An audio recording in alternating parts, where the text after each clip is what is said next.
বুদ্ধ পূৰ্ণিমা বা বুদ্ধ জয়ন্তী। বুদ্ধ পূৰ্ণিমা বা বুদ্ধ জয়ন্তী বৌদ্ধ ধৰ্মৰ এক পবিত্ৰ উৎসৱ।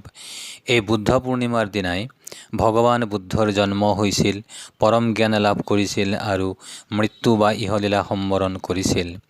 সচৰাচৰ বহাগ মাহৰ পূৰ্ণিমাত বা বৈশাখী পূৰ্ণিমাত বুদ্ধ পূৰ্ণিমা হয়।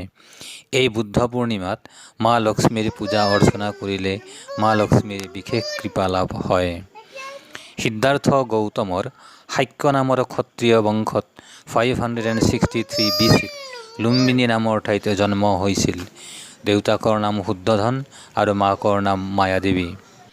শুদ্ধোধন কৌশল ৰাজ্যৰ ৰজা আছিল আৰু মাক ৰাণী। গৌতম বুদ্ধৰ জন্মৰ 7 দিন পিছত মাকৰ মৃত্যু হোৱাত মাহীমাক গৌতমীয়ে গৌতম বুদ্ধক তুলি তালি ডাঙৰ দীঘল কৰিছিল।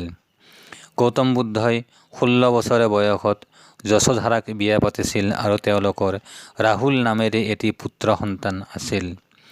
29 বছৰ বয়সত তেওঁ ঘৰৰ পৰা ওলাই গৈছিল আৰু নানা ধৰ্মৰ শাস্ত্ৰ অধ্যয়ন কৰিছিল আৰু তেওঁ 5 জন সাধুৰ লগত একেলগে থাকি জীৱন যাপন কৰিছিল আৰু ধৰ্মৰ দিশ আলোচনা কৰিছিল। কিন্তু শেষত তেওঁ অকলে বুদ্ধগয়াত বোধিবৃক্ষৰ তলত বা পিপুল গছৰ তলত অকলে তপস্যা কৰি পৰম জ্ঞান লাভ কৰিছিল। এই সময়তে তেওঁ শয়তান দৈত্য মাৰাক পৰাভূত কৰি বুদ্ধত্ব লাভ কৰিছিল। গৌতম বুদ্ধক ভগৱান শ্ৰীবিষ্ণুৰ 9ম অৱতাৰ বুলি গণ্য কৰা হয়।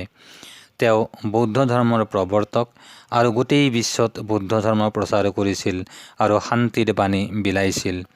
বুদ্ধং শৰণং গচ্ছামি, ধৰ্মং শৰণং গচ্ছামি, সংঘং শৰণং গচ্ছামি।